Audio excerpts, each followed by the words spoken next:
a funny thing, guys will tend to sacrifice their integrity more and more depending on the degree of hotness they find in a girl.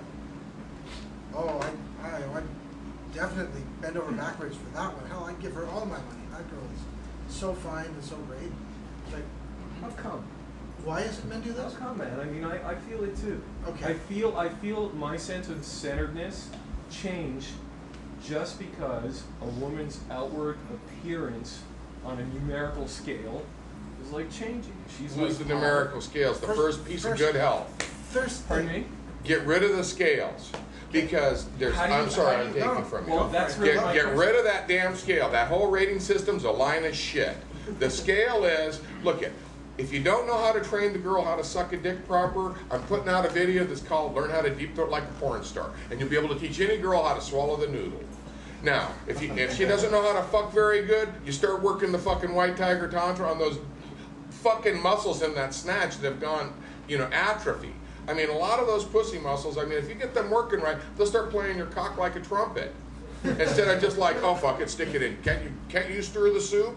Fuck, who wants dead soup? I want it to honk on my fucking arm. Well, Steve, here's the thing, right? Once I'm in, like, a relationship, once something's already happened, even if she's super hot, because I've been with really beautiful women, inside and out, right. And once I'm at that point, then I'm comfortable, then I'm myself, then I feel centered, I feel good.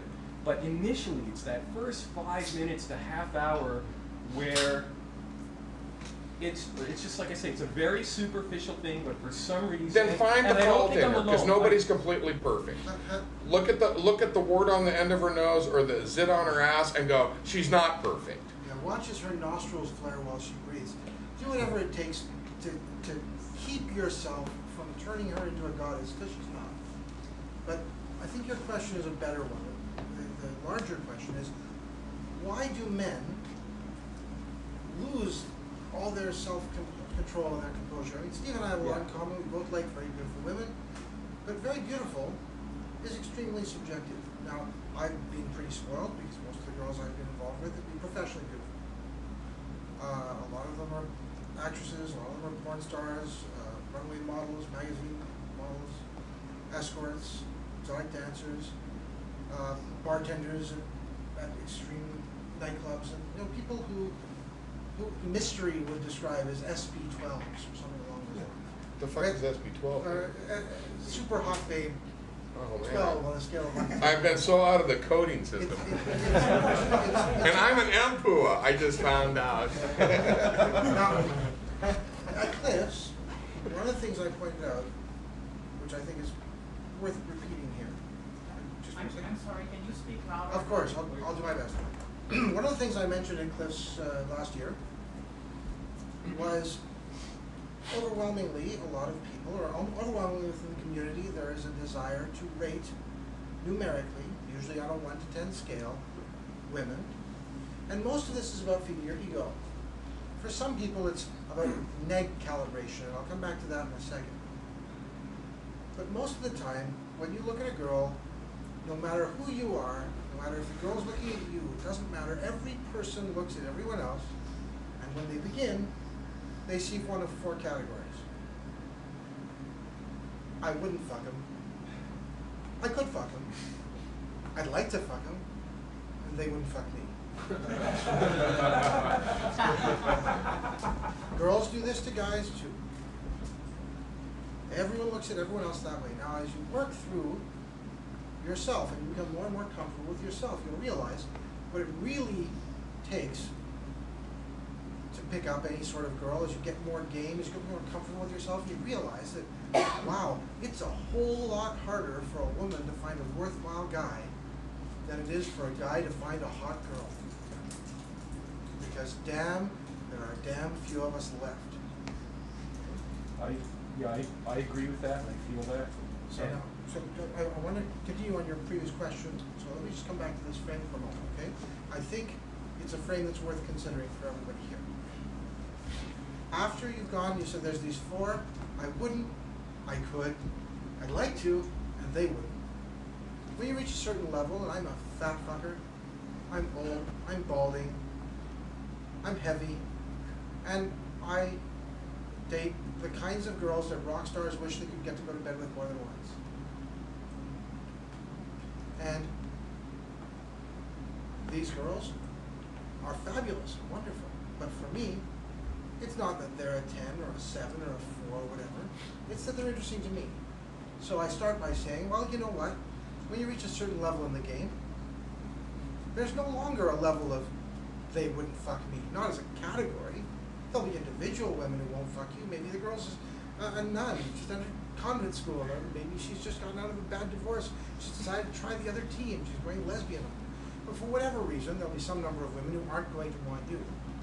But there isn't going to be a category of women who, by looking at their looks and how well they carry themselves, you're going to know, oh, this girl's never going to settle for me, because you're going to realize you're good enough.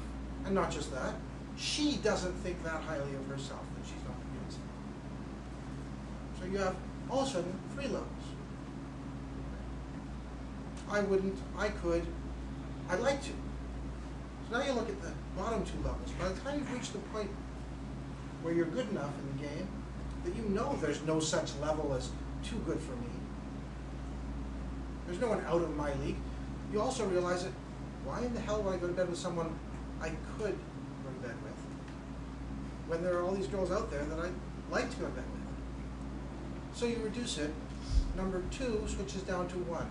I could go to bed with them is equivalent to I wouldn't go to bed with them.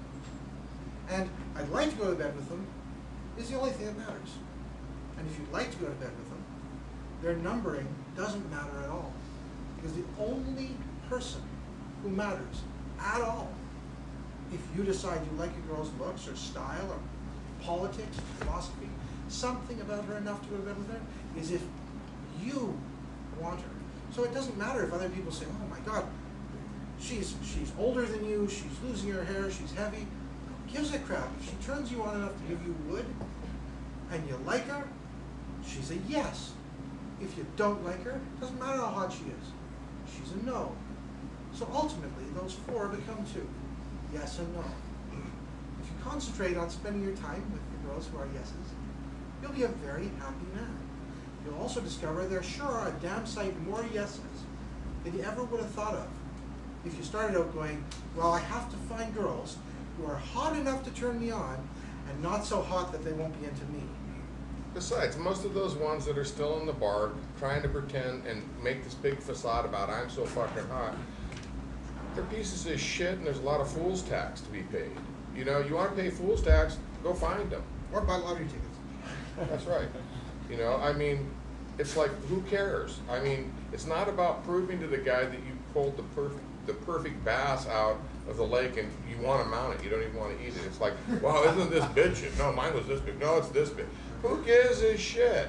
Forget the numbers and all that. Go out and find somebody that you want to really connect with. Yeah, like that. But I mean, also, I mean, it's like once you quit lying to yourself about this, life becomes a lot easier, man. Especially when you recognize that if you are caught up in the notion of how your buddies think about the looks of your girlfriend, you are an abject loser.